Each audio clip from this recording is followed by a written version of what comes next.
I was a selfish consumer, always aware of and acting upon my own desires. If I felt hungry, I'd go get food. And yes, that's normal, except I was hungry a lot and I'd go out to eat a lot. Let's just say the workers at Chipotle know my name and order by heart. With this excessive eating out habit, I got really good at making food disappear, but also really good at making money disappear. Netflix was my go-to guy if I was bored, didn't feel like having any human interaction, or wanted to pretend that homework didn't exist. I don't even want to know how much time and energy I've invested in watching mindless shows on Netflix.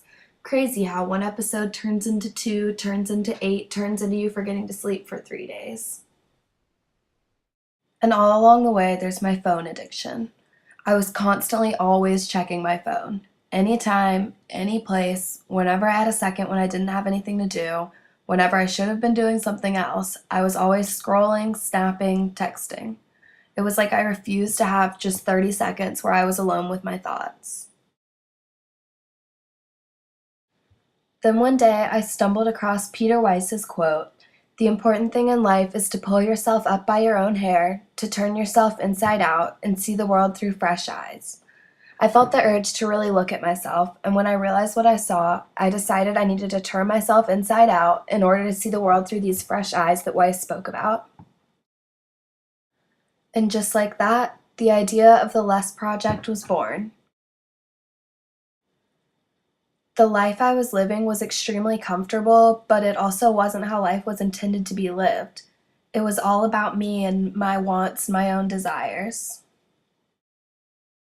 My vision for the Less Project was to change my lifestyle and perspective by breaking my bad, selfish habits and replacing them with productive routines that benefit me and at the same time positively impact the people around me. I focused in on two specific areas. The first area was being selfless. I made the conscientious effort to appreciate more, performing random acts of kindness, taking photos of overlooked beauty, and sending letters to meaningful people in my life that deserve a thank you. The second area I focused on was consuming less. I did this by giving myself challenges that targeted my bad habits, broke these habits, and replaced them with a more positive routine. The challenges were less eating out, where I used the money I saved for random acts of kindness, giving up Netflix, which gave me more time for schoolwork, reading, and journaling, and spending less time on social media, which helps me to get more sleep, be more present, and resulted in me being not only in a better mood, but having a more positive state of mind. Over the course of this project, I began to notice a change externally and internally. Externally, I saved time and money.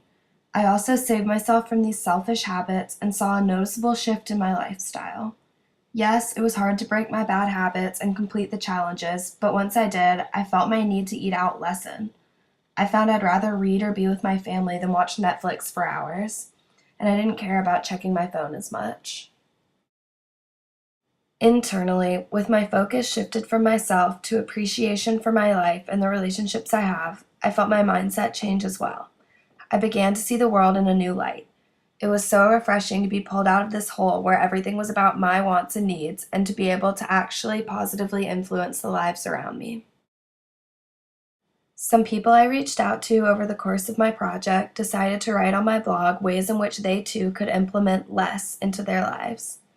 Sometimes we all need to be reminded to pull ourselves up by our own hair, turn ourselves inside out, and see the world through fresh eyes.